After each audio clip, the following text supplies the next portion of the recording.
the night Oliver Grant finally stopped his car. It wasn't because he was lost.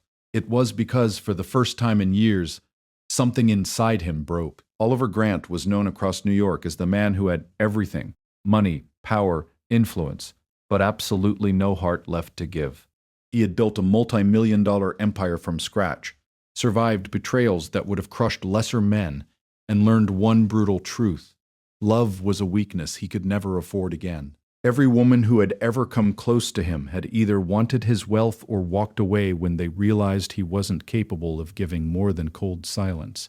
So he stopped trying. He rejected every relationship before it could even begin.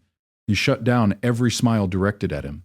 His life became a carefully controlled routine: work, success, isolation. Until that night. Before we go any further, if you believe in kindness, second chances, and the idea that even the coldest hearts can change, take a moment to like, comment, share, and subscribe to the channel. Your support helps keep stories like this alive. It was just past 11 p.m. when Oliver's black car slowed at a red light on a quiet Manhattan street. His eyes were fixed ahead, his mind already buried in tomorrow's meetings, when something unusual caught his attention. A girl. She was sitting alone on the sidewalk, her knees pulled close to her chest, her face buried in her arms. She wasn't dressed like someone homeless. Her clothes were simple but clean. But the way her shoulders trembled, the way she seemed completely invisible to the world passing by. Something about it felt wrong. Oliver looked away. This wasn't his problem. The light turned green, but his foot didn't press the accelerator. For reasons he couldn't explain, his chest tightened. A memory flickered, one he had buried for years. A time when he too had sat alone, unseen, unheard, when no one had stopped. Before he could talk himself out of it, Oliver pulled the car over. He stepped out, adjusting his coat, his expression returning to its usual controlled calm. But as he approached her, he realized something. He had no idea what to say. "Are you all right?" he asked, his voice quieter than usual. The girl looked up. Her name, he would later learn, was Hannah Brooks. Her eyes were red, her cheeks wet, but there was something striking about her, not beauty in the usual sense, but a raw honesty that made it impossible to look away. "I'm fine," she said quickly, wiping her tears. She wasn't. Anyone could see that. Oliver hesitated. This was unfamiliar territory. He wasn't used to caring, to asking, to staying. "You don't look fine," he said bluntly. For a moment she almost laughed, a soft, broken sound. "Do you always talk to strangers like that?" she asked. "No," he admitted. "Then why now?" He didn't have an answer. Hannah looked away, her voice dropping. "I lost my job today, and my apartment, and—" She paused, swallowing hard. "I don't really have anyone else to call." The words hit harder than Oliver expected. He studied her carefully, searching for any sign of manipulation, of deceit. Years of experience had made him cautious, but there was nothing, just exhaustion, fear, and quiet dignity. "Come with me," he said suddenly. Anna blinked. "What?" "I have a guest apartment nearby. You can stay there tonight, no obligations." She stared at him like he had just spoken another language. "Why would you do that?" she asked. Oliver exhaled slowly. "Because someone should have done it for me once." That was the closest he had ever come to explaining himself. After a long pause, Hannah nodded. "That night changed everything. At first, it was supposed to be temporary.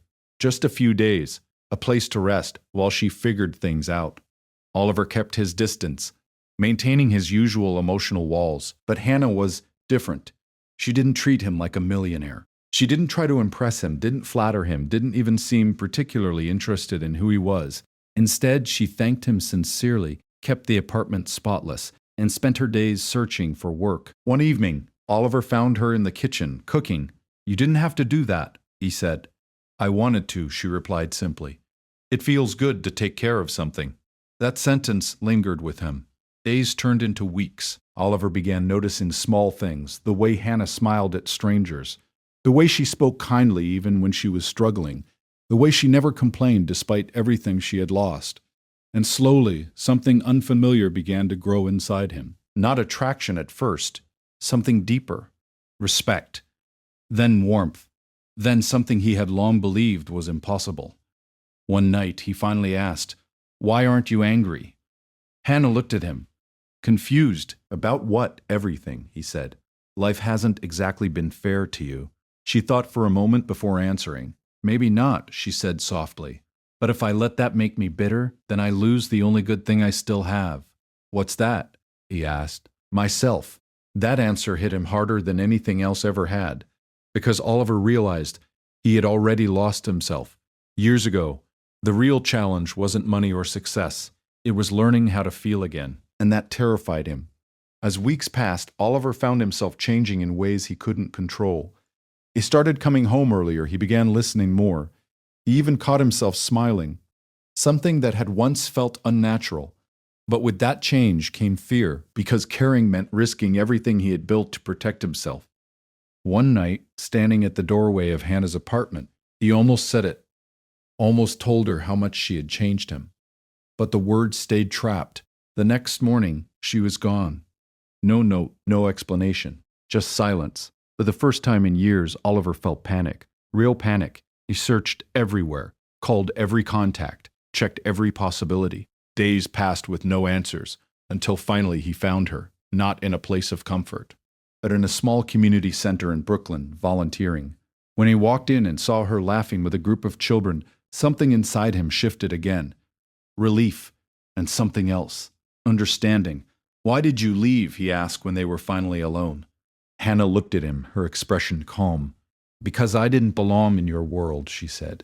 That's not true, he replied immediately. It is, she said gently.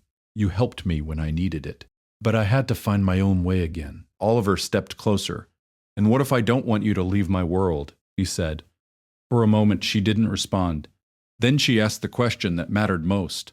Then why didn't you say anything before? He had no excuse, only fear. But this time he didn't let it win. Because I was afraid, he admitted. Afraid of caring. Afraid of losing.